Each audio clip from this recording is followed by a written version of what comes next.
Ito yung una niyang binangga. Duguan at nakahandusay sa gilid ng kalsada ang 73 taong gulang na lalaking ito sa labas ng tanggapan ng Bureau of Animal Industry sa Visayas Avenue, Quezon City.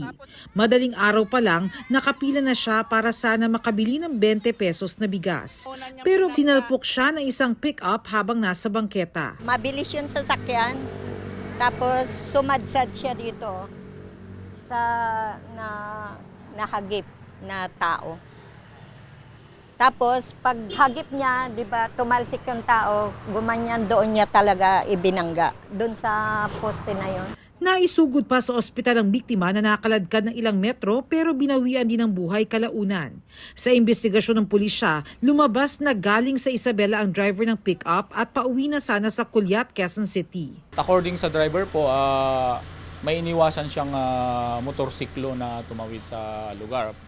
Pero iniimbestigahan pa po natin yon. Nasa kustodiya na ng QCPD Traffic Sector 6 ang 47 taong gulang na driver ng pick-up na tumangging magbigay ng pahayag.